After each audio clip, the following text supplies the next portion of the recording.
kako pa vi, humanitarci, to rešujete? Pripeljete s sabo dovolj zalog? In če da, kako izgleda to, da vi to imate, oni tega nimajo? A ste bili kdaj deležni kakšnega prosjačenja, bom zelo po domače povedala, velikih oči, prošenj, protiuslug, ne vem? Ja. Torej nam kot humanitarcem izraelska vlada pusti prinesti 25 kil, s sabo noter v Gazo. Načeloma ostajamo v Gazi en mesec, lahko ostaneš manj, lahko ostaneš dlje, ampak ko greš čez mejo, ki jo tudi na Zahodnem bregu drži Izrael, je tvoja omejitev 25 kil. V teh 25 kilah rabiš imeti dovolj hrane in vse obleke za en mesec. To je to. In to so stvari, ki jih prinesemo noter. Če nam uspe prinesti kakšne dodatne zadeve ob vsem temu še za naše sodelavce, z veseljem. Smo pa zelo pazljivi, kar se tiče dejstva, da pač mi prihajamo s svojo hrano in svojimi oblekami in svojimi zadevami, ne hodimo okoli in se s tem hvalimo. Ponavadi jemo v svojih sobah, torej stran od Palestincev. Čeprav pač naša služba prinaša njim hrano, torej vsaj sodelavcem, tako da noben ni lačen v pisarni. In pač je dosti takih kulturnih zadev, kjer smo bolj občutljivi, recimo molitve, stil oblek, da imamo čim manj v bistvu problema oziroma konfliktov s samimi palestinskimi sodelavci. Do zdaj se še meni nikoli zgodilo, da bi nekdo, ker mi živimo in delamo v istem prostoru skupaj s Palestinci, da bi kadarkoli kdo prosjačil, recimo, se to še nikoli ni zgodilo. Dostikrat se v bistvu zgodi, da oni želijo od sebe nam ponuditi nekaj. In pač taki Palestinci pač so, izjemno so gostoljubni, tudi v teh izjemno težkih razmerah. Definitivno jih pa vedno vprašamo, če želijo kaj, da jim prinesemo, in dokler lahko, jim z veseljem prinesemo. Kako pa to izgleda, da mora človek prinesti hrano za en mesec? Kakšna vrsta hrane je to? Zdajle sem poskušala razmišljati, kaj bi jaz vzela s sabo za en mesec. Samo enkrat sem bila v podobni situaciji na enem trekingu, pa mi je bilo izredno težko. Ja. Kaj prinesete noter? Kaj jeste? Torej, mi smo imeli kar dosti posvetov, ker hrana je ogromen problem tudi za nas, torej po enem mesecu. Ne samo pomanjkanje hrane, ampak pomanjkanje hranljivih vrednosti v hrani. Torej, ti lahko ješ kruh en mesec, ampak tvoje telo bo na koncu reagiralo isto, kakor tudi, če ne bi jedel kruha. Pač nimaš dovolj osnovnih mineralov in proteinov in beljakovin v tvojem telesu, da boš normalno funkcioniral. Tako da smo imeli kar ogromno posvetov z nutricionisti, s katerimi smo pa skušali ugotoviti, kaj lahko spakiramo, da bo imel največjo hranilno vrednost in bo najmanj zavzel prostora v prtljagi. In večinoma kupujemo, vojaki bojo vedeli za te pakete, kjer se samo noter voda zlije, oziroma mislim, da se tudi za kampiranje včasih uporablja. In to prineseš s sabo. Suha hrana. Tako je, ja. In proteinski prah, recimo. In to je to. In to ješ en mesec. Ja. Smiselno je vedno prinesti kaj čokolade in kakšnih stvari, ker na neki točki pač ta hrana, en teden jo lahko ješ brez problema, drug teden boš že malo nejevoljen, tretji teden bo že izjemno težko jesti isto hrano. Tako da kakšno čokolado sem pa tja je fino prinesti. Kave se vedno prinese noter, ker tudi to palestinski kolegi recimo vedno želijo. In bi bilo drugače, ja. Mi sami, znotraj naše organizacije ne želimo kupovati hrane na trgu znotraj Gaze, ker iz našega pogleda tako vzemamo hrano stran od Palestincev, in ker bi pač mi z našimi plačami in pač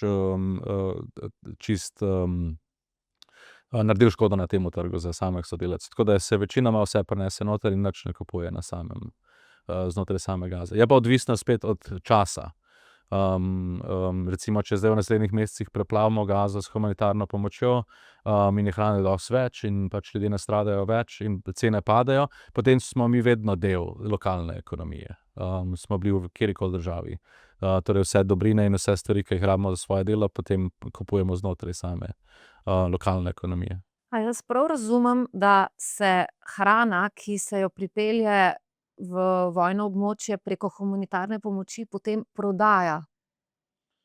Torej, predstavljamo si, od zunaj si predstavljamo, da tisto, kar je humanitarnega, da bi to moralo biti brezplačno na voljo vsem. Ampak zdaj se pa midva že v bistvu cel pogovor pravzaprav vračava k tem, da se to tako ali pa drugače znajde na črnem trgu in dobiva precej visoke cene. Torej, ni čisto tako enostavno, do neke mere je to res. Prvo poglejmo, kakšen je izvir katerekoli hrane oziroma dobrin v Gazi. V Gazi pred vojno veliko več, zdaj dosti manj, ampak oni so imeli izjemno lastno proizvajalsko moč. In tudi zdaj velika večina ljudi ali zraven svojega šotora oziroma nekje v svoji bližini ima nek manjši vrt, kjer bojo gojili tisto zelenjavo, ki bo pač uspela. In te zelenjave dostikrat recimo pristane na trgu, ampak ker teh proizvajalcev vedno manj, ima ta hrana avtomatsko višjo ceno. Potem je še vedno dovolj nekaj vsaj komercialnega prometa, ki prihaja iz Izraela v Gazo. Tega nikoli ni nam prijavljeno, tudi nimamo mi neke moči nad nadzorom, koliko komercialnih tovornjakov pride iz Izraela, recimo iz severa, čez severno mejo znotraj Gaze. Ta cena... Izrael uvaža Tako je, dobrine v Gazo po Tako. visokih cenah. Načeloma pač ja, cene na koncu so take, kakor so, po tržni ekonomiji najverjetneje, ampak so komercialni produkti. Je pa težko rečem, do kakšne mere, težko rečem, ali namenoma držijo, ampak najverjetneje jim ustreza izjemno visoka cena produktov v Gazi. Cigareti so taki primer. Humanitarci ne bomo prinesli kot humanitarne pomoči cigarete v Gazo. Če so cigarete v Gazo, pomeni, edina opcija je, da pridejo čez komercialne tovornjake. In potem na koncu humanitarna pomoč. Humanitarna pomoč je vedno brezplačna. Vi boste prišli do nas in mi vam damo paket humanitarne pomoči brezplačno, vzamete ga, nič ne rabite nam dati, nič ne rabite podpisati, greste in to je vaše. Kaj vi potem delate s tem paketom, je povsem na vas. Lahko pojeste vse, kar je noter. Fair enough, pač to je vaša pravica. Lahko pa neke določene te produkte prodate, dobite denar in si kupite nekaj drugega, kar želite. In tudi to je povsem normalno in se dogaja povsem na celem svetu. Paketi so standardizirani, pač mi točno prekalkuliramo, kaj rabiš imeti noter v paketu, da lahko čim dalj časa imaš najbolj polnovredno hrano in da ta hrana seveda ustreza lokalni kulturi. Kar pa pomeni, da vsak posameznik, ko dobi paket, ne nujno je iste stvari. In kako oni potem se ukvarjajo s to hrano, je povsem njihova pravica. Denimo, a morda veste za Gazo, kaj bi tak paket vseboval? Kaj je v paketu? Makaroni so, moke je ogromno. Koliko česa? Paketi včasih variirajo po velikosti, in tudi jaz nisem specialist za hrano, tako da težko rečem točno, kakšna je količina. Paket je približno tolikole velik, moke je ogromno, sladkorja je ogromno. Torej, kaj ste pokazali, rečemo pol metra krat pol metra? Nekaj takega, kakor je tale miza. Ja. Okej, za tiste, ki samo poslušate, 60 centimetrov krat 60 centimetrov, Ja, denimo. tako je, ja.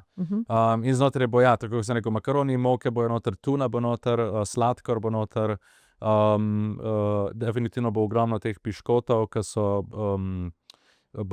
so narejeni za otroke, ki so podhranjeni, torej imajo pač večjo hranilno vrednost kakor navaden piškot.